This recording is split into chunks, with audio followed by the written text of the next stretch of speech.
जय वासुदेवाय हरे परमात्मने व्रत क्लेश नाशाय गोविंदाय नमो नमः। युधिष्ठिर जी कहने लगे, हे भगवान, भाद्रपद शुक्ल एकादशी का क्या नाम है? तब श्री कृष्ण कहने लगे कि पुण्य, स्वर्ग और मोक्ष को देने वाली तथा समस्त पापों को नष्ट करने वाली उत्तम वामन एकादशी का महत्व मैं तुमसे कहता हूँ, ध्यानपूर्वक सुनो। यह पद्मा परिवर्तनी एकादशी जयंती एकादशी भी कहलाती है।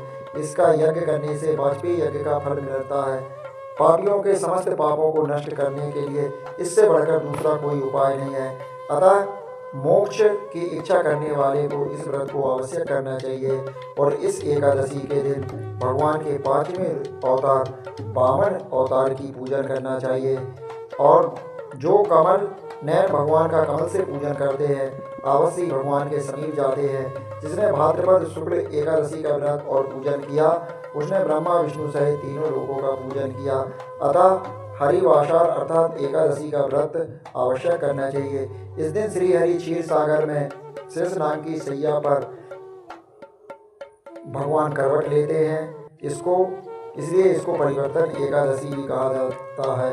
वामन एकादशी इसलिए इसको कहा जाता है, आज के दिन ही भगवान ने वामन का अवतार लिया था और राजा बलि से 3 पग की पृथ्वी की याचना की थी, जिससे एक पग में पृथ्वी, दूसरे से आकाश और तीसरा पग बाली के सिर पर रखा था। इसलिए इस एकादशी का नाम वामन एकादशी भी कहा जाता है। इस प्रकार दूसरी क्षीर सागर में शेषनाग के सट पर हुई है। हे राजन, इस एकादशी को भगवान शयन करते हुए करवट लेते हैं, इसलिए इसको परिवर्तिनी एकादशी भी कहा जाता है।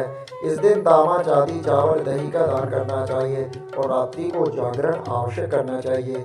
जो विधि पूर्वक इस एकादशी का व्रत करते हैं वे सब पापों से मुक्त होकर स्वर्ग में जाकर चंद्रमा के समान प्रकाशित होते हैं और यश पाते हैं। जो पाप नाशक इस कथा को पढ़ते या सुनते हैं उनको हजारों यशोमेध यज्ञ का फल प्राप्त होता है। जय सिया राम, जय चिंताहरण, जय द्वारकेश्वर का।